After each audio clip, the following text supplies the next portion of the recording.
چنانچہ ماں کی عظمت کو بیان کرتے ہوئے ایک واقعہ لکھا ہے کہ ایک مرتبہ استاد نے پڑھاتے ہوئے اپنے تمام بچوں سے کہا کہ کیا تم میں سے کوئی شخص اس کی طاقت رکھتا ہے کہ کل جنت کی مٹی لا کر کے مجھے دکھائے؟ تمام طلبہ پریشان، تمام کشمکش کے شکار ہو گئے اور استاد محترم سے کہنے لگے، استاد محترم، جنت کی مٹی لانے کے لیے جنت میں جانا ضروری ہے اور اس کے لیے مرنا ضروری ہے۔ اگر مریں گے اور ایمان پر خاتمہ ہوگا اور اس کے بعد اللہ تعالیٰ نے مقدر کیا ہوگا جنت میں جائیں گے تو ہو سکتا ہے ہم جنت کی مٹی لے کر کے آ جائیں، لیکن دنیا میں رہتے ہوئے آپ پوچھ رہے ہیں کہ جنت کی مٹی کوئی لا سکتا ہے؟ یہ ناممکن بات ہے، یہ کیسے ہو سکتا ہے؟ استاد محترم نے کہا کہ ٹھیک ہے، سوچ لو، اچھے سے غور کر لو اس بات پہ، اور تم میں سے اگر کوئی شخص جنت کی مٹی لا سکتا ہے تو وہ لا کر کے مجھے دکھائے۔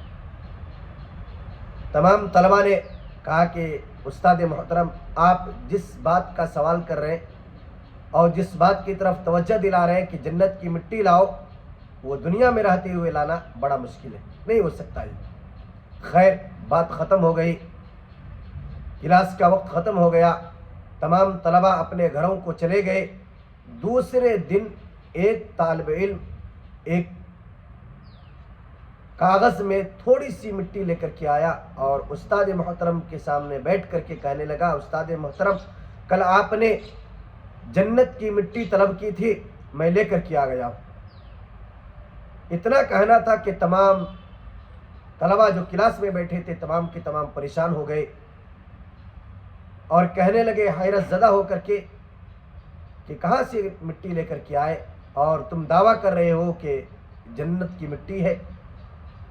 اس طالب علم نے بڑے ہی نرالے انداز میں جواب دیا کہ عشق و محبت کے شہر ماں کے پاؤں کے نیچے کی مٹی لے کر کے آیا ہوں۔